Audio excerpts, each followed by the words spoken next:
Hi! Welcome back to my channel. Today, we'll be discussing No Reason by Salty. If you haven't already, click the subscribe button now and get your BL Library card for the BL Library. Before we get started, there will be spoilers, so if you don't want to be spoiling this manhwa, go ahead and click off now. No worries, I'll catch you next time. For those of you left behind, let's go over some content warnings and get ready. This is a long list. There may be references to blood, torture, gang activity, including mentions of drugs, gambling, war, and weapon trading, homomesia, violence, gun violence, bullying, sex work, including sex in exchange for favors, rape, including gang rape, forced BDSM, strangulation, drugging, disassociation, mental illness, PTSD, manipulation, confinement, betrayal, coercion, corruption, Stockholm Syndrome, suicidal ideation, self-harm, death, murder, age gap, child abandonment, child abuse, child neglect, bullying, gossiping, disability, excessive drinking, water sports, addiction, and slut shaming, as these things do appear in the manhwa. But if that's okay with you, let's go and get started.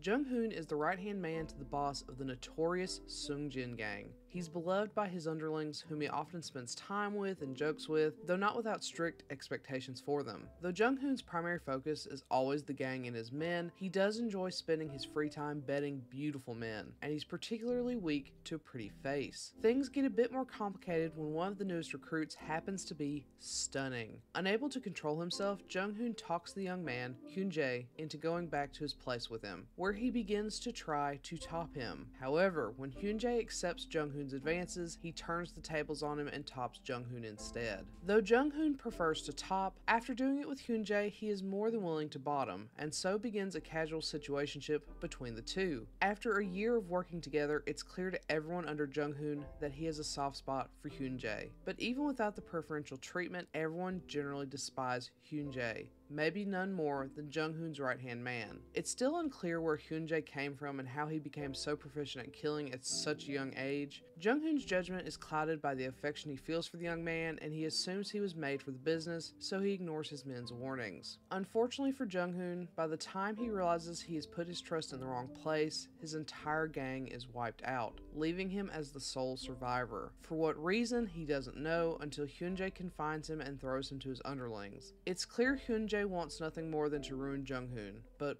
why? What does he have to gain from it? Jung-hoon can't ponder over it for long as he spirals into never-ending darkness.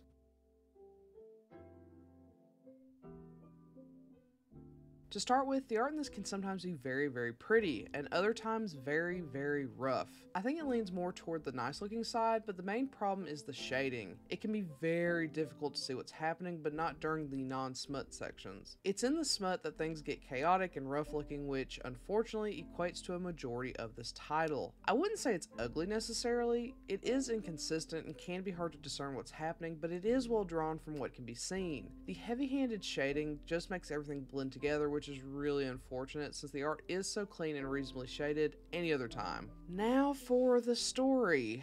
Just to be clear before I get started, I'm not saying hating this is wrong, and I'm also not saying liking this is wrong. I'm not here to police fiction for morality, and every person has the right to like or dislike what fiction they choose, regardless of the reasons for doing so. With that being said, this is heavy non-con. Heavy. Of the smut in this, I'd estimate about 95% is non-con, so if non-con is not your thing, get away now. I personally don't have an issue with non-con, but the amount of it does get to be tiring after a while. It drones on and on with torture and cruelty unlike anything I've seen in manhwa to date, and most of it isn't even between Jung-hoon and Hyun-jae. If you're looking for forced pornwall with very little plot, look no further. While I don't personally mind non-con, I do need some amount of substance, otherwise it can be so tiring and mind-numbing. I think this tries to have some substance to it, giving Hyun-jae a horrible past to explain why he's so cruel and unable to love properly, but then we get no resolution to those feelings. There's a very short haphazard scene in which Jung-hoon shoots Hyun-jae Hyunjae's father, and then they just run away together, and that's it. There are also implications that the father might have killed Hyunjae's mother, and there's the surprise reveal that Hyunjae is actually working for the feds, but that's all briefly mentioned, overrun with more rape and torture of Jung-hoon, which by this point was so overdone. It's very, very disappointing. If you need more plot with your pornwa along with the same non-con lines, I highly recommend The Warehouse.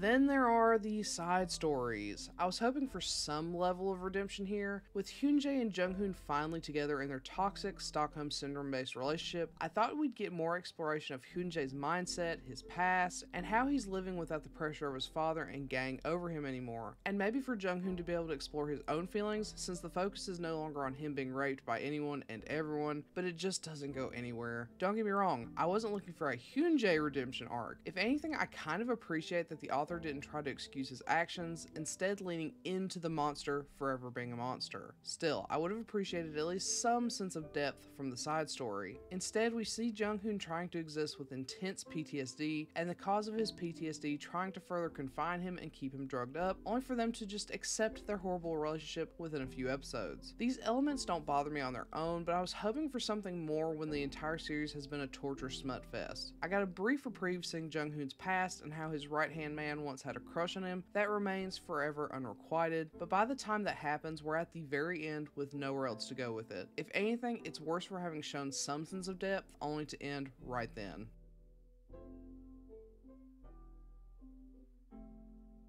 With all that being said, this was very disappointing. I don't mind smut-heavy titles, but when dealing with such intense kink and non-con elements, I appreciate the reprieve and depth narrative can add. While this does try to intertwine narrative with smut, the overwhelming non-con completely overshadows it, leaving the ending to feel rushed and empty overall. I just want more from it, and not in a good way. Unless you just really want a never-ending slew of violent non-con and mind-break content, I'd say this is a miss. Now, the very last side story episode is marked as completed on Lezen, but the comic itself says to be continued. Everywhere I've looked up says it's completed, and I'm inclined to believe them, which is why I'm reviewing this. If it does come back in some form or fashion, I suppose there is a chance for story redemption somewhere, but I'm doubtful. Still, I'll try to keep you all updated. So, have you read No Reason? If so, what do you think? Do you agree with my assessment? Do you not? Let me know in comment below. Otherwise, I'll catch you next time. Bye!